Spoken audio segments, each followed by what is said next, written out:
네, 대장동과 위례 개발 비리 의혹을 수사하고 있는 검찰이 이르면 이번 주에 이재명 민주당 대표에 대해서 구속영장을 청구할 것으로 보입니다. 관련 내용을 김광삼 변호사와 짚어보겠습니다. 어서 오세요. 네, 네, 안녕하세요.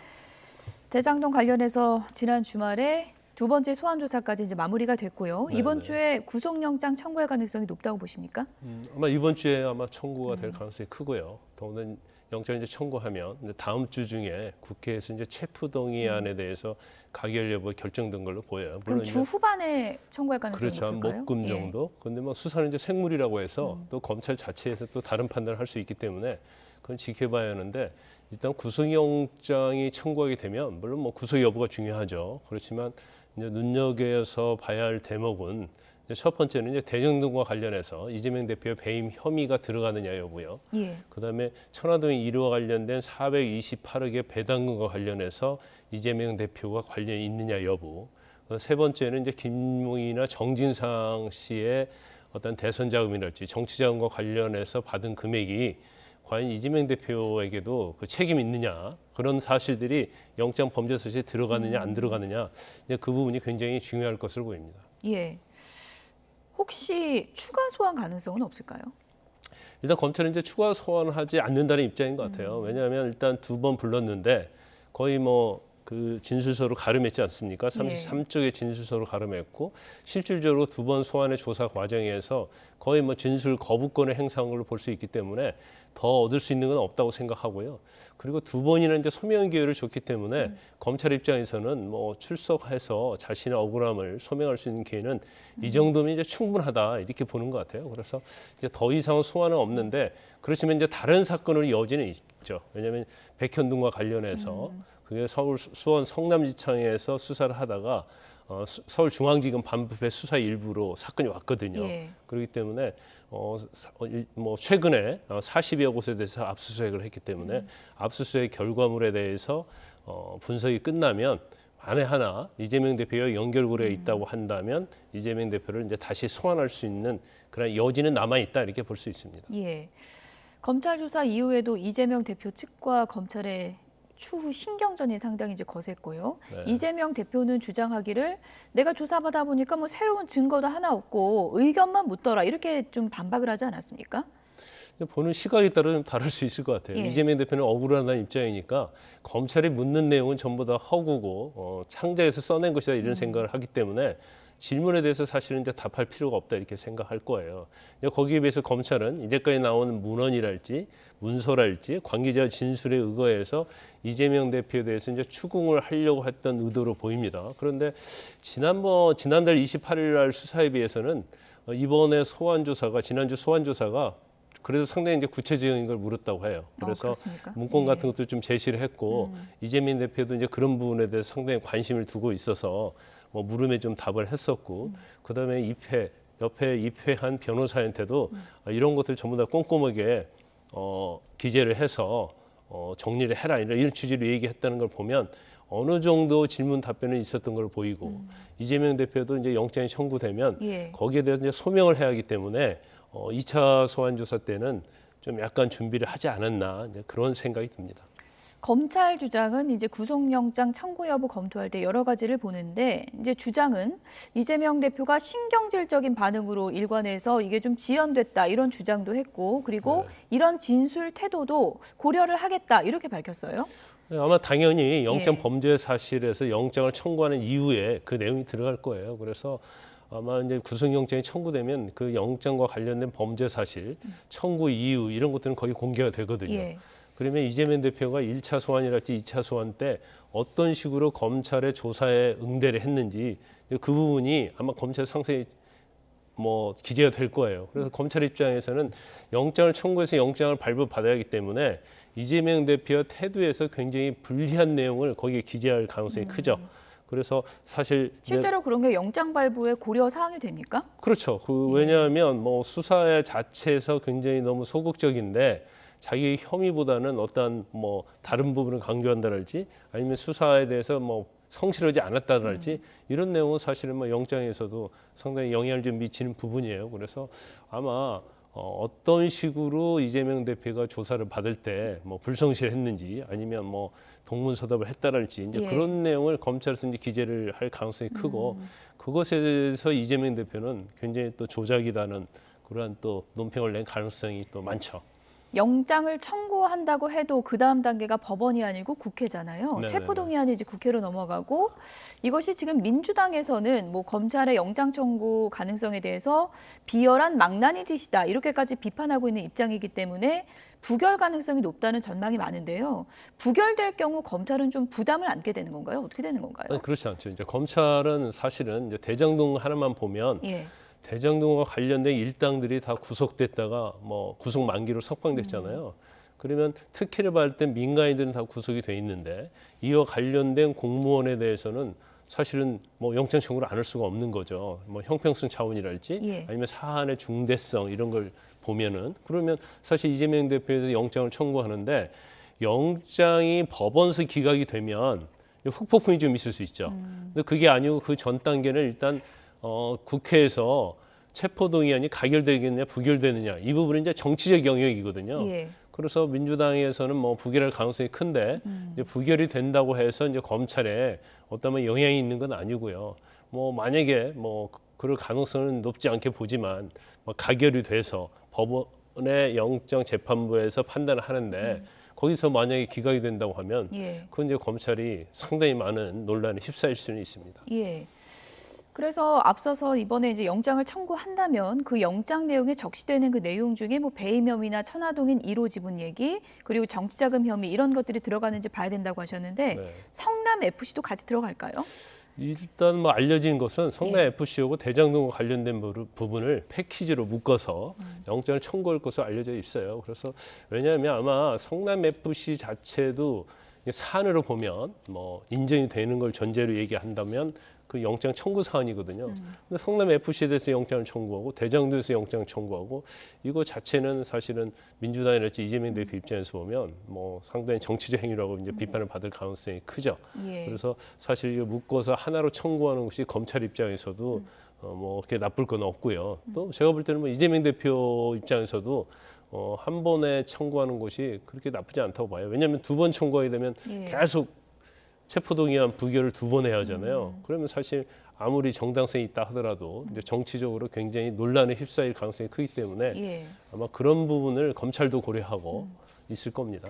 영장 청구 시에 이제 국회로 넘어가면 법무부 장관이 체포동의안에 대해서 이제 제안 설명을 하게 되잖아요. 네네. 노웅래 의원 때 한번 저희가 지켜봤더니 한동훈 장관이 상당히 상세하게 설명을 하고 일부 민주당 의원들은 우리가 모르는 내용까지 있었다 이렇게 좀 반발하기도 했었는데 이번에도 그럼 한동훈 장관이 상당히 좀 구체적으로 좀 얘기를 하게 될까요? 그럴 가능성이 크죠. 예. 아마 노웅래 의원 체포동의안 부결 때보다 훨씬 더 자세히 설명할 가능성이 커요. 왜냐하면 이제까지 민주당의 이재명 대표에 대한 방어 이런 것에 대해서 한동훈 장관이 굉장히 부정적이었잖아요. 예.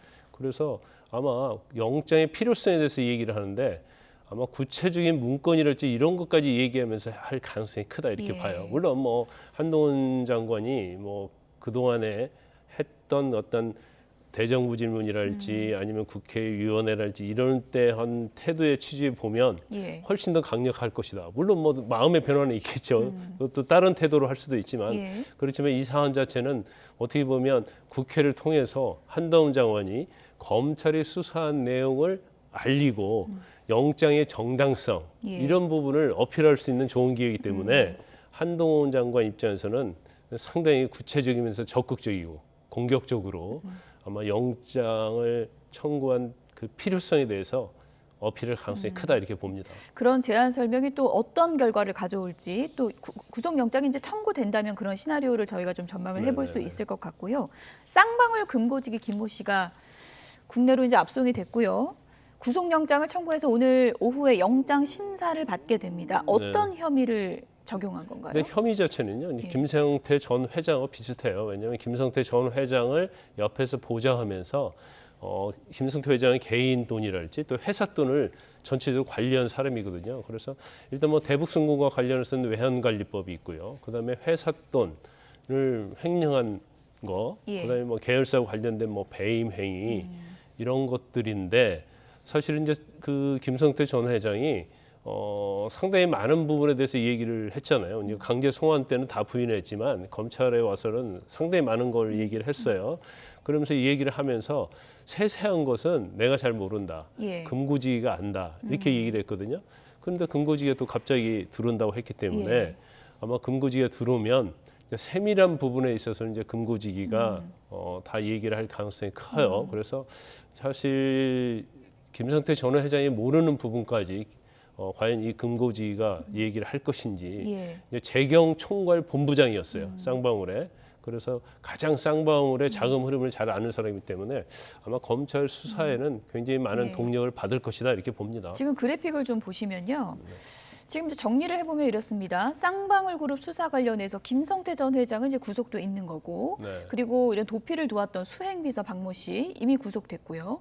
그리고 김모 씨, 금고지기 김모 씨는 오늘 영장 심사를 받고 구속 이제 갈림길에 놓이게 되는 상황인데, 이 세 명에 대한 이제 예를 들어서 구속 수사가 이루어지게 되면 검찰 네. 입장에서는 쌍방울 그룹 수사에 대한 어느 정도 좀 퍼즐을 맞추는데 좀 유리해진 건가요? 어떻게 보십니까? 아니 아주 도움이 될 수 예. 있죠. 지금 실질적으로 쌍방울 관련된 범죄 행위에 있어서 김성태 전 회장하고요. 이제 금고지기가 가장 이제 이 내용을 잘 알고 실제로 예. 실행한 사람들이거든요. 그래서 그 사람들 특히 뭐 압수수색한 문건이랄지 이제 쌍방울의 뭐 컴퓨터에 들어있는 내용 또는 뭐 쌍방울의 회계 장부 이런 걸 보면서 기억을 더듬고 그 당시 어떻게 했는지에 대해서 하나하나 이제 검찰에서 조사를 받으면서 설명을 하면 사실 검찰의 수사는 이제 굉장히 수월해진다고 볼 수가 있어요. 특히 이제 대북 선거와 관련해서는 지금 이화영 전 부지사하고 김성태 전 회장이 사실은 뭐 필리핀이랄지 중국 선양이랄지 또 한국에서도 같이 많이 했고 예. 또 대북 협력 사업을 하는 데 있어서 이화영 전 부지사가 굉장히 깊숙이 개입했잖아요. 근데 이화영 전 부지사는 나는 대북 선거 몰랐다고 얘기를 하고 있어요. 그러면 김성태 전 회장하고 말이 서로 틀리지 않습니까? 그렇죠. 그런데 이러한 것을 실행한 사람은 금고직이단 말이에요. 그리고 수행비서가 있죠. 예. 또 그 자리에 참석했던 쌍방울 임원이랄지 직원이 있기 때문에 김성태 전 회장이 단순히 진술로 끝나는 게 아니고 그런 사람의 진술들이 보강을 해준다고 한다면 이제 검찰이 김성태 전 회장의 진술을 근거로 해서 수사를 하는 데 있어서는 굉장히 탄력을 받을 수 있다 이렇게 볼 수 있어요. 예. 금고지기 김모 씨는 또 김성태 전 회장의 매제로도 알려진 인물인데요. 이 금고지기가 송환 거부하다 갑자기 들어온 것을 두고 국민의힘에서는 김성태 전 회장이 이재명 대표와 헤어질 결심을 한 것이다 이렇게 주장을 하고 있더라고요. 어떤 맥락으로 봐야 일단 될까요? 뭐 대장동의 유동규가 아니냐. 왜냐하면 예. 이제 처음에는 전혀 부인을 하다가 이제 입을 열었단 말이에요. 그렇기 때문에 금고지기가 사실은 이제 태국에서 재판받았잖아요. 그래서 처음에는 이제 강제 송환을 거부했어요. 나는 불법 체류한 사실이 없다. 그래서 태국 이민법에 의해서 재판을 받았는데 일단 한국에 들어오기로 해놓고 또 다시 재판을 하겠다고 그래가지고 안 들어왔잖아요.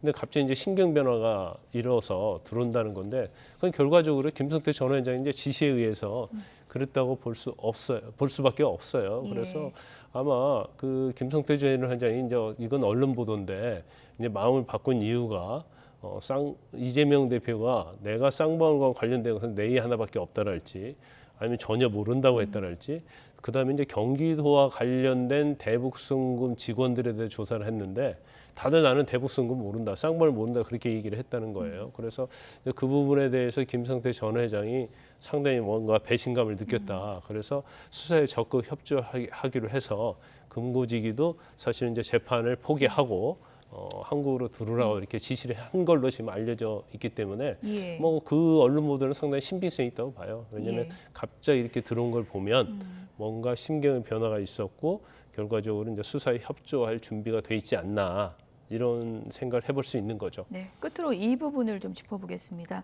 어쨌든 지금 검찰이 이재명 대표와의 연관성에 대해서 굉장히 수사를 집중하고 있는 상황인데 김성태 전 회장 공소장에는 이재명 대표가 공범으로 적시가 안 돼 있습니다. 네. 구체적인 증거를 확보하지 못한 것이 아닌가 이런 시각도 있거든요. 아직은 연결고리를 찾지 못한 것 같아요. 그래서 김성태 전 회장이 이제 대북송금과 관련해서 이제 공소장에는 경기도의 스마트팜 500만 달러를 대신 지급해줬고 북한에 그다음에 이제 300만 달러는 이재명 대표의 대북 방문과 관련돼서 지급했다. 그 내용은 들어가 있어요. 그런데 이제 공범으로는 적시가 안 돼 있죠. 그런데 공소장에 보면 경기도 관계자라는 내용이 나오거든요. 그럼 경기도 관계자가 누구냐? 경기도 직원일 수가 있고 또 이화영 전 부지사가 될 수도 있고 아니면 이재명 대표가 될 수 있는 거죠. 그래서 이걸 추상적으로 경기도 관계자라고 적시해 놓은 것은 이재명 대표를 염두에 두고 이렇게 한 것이 아니냐. 그래서 아직 수사 자체는 이화영 부지사에서 좀 멈춰 있지 않나 그런 생각이 들어요. 그래서 현재 검찰에서는 금고지도 들어오고 그랬으니까 이화영 위에 있는 이재명 대표와 과연 연결성이 있느냐 이 부분을 집중적으로 지금 수사를 하고 있지 않나 싶습니다. 네. 금고지기 김 씨의 진술이 수사의 또 하나의 변수가 될 것 같군요. 여기까지 듣겠습니다. 지금까지 김광삼 변호사였습니다. 고맙습니다.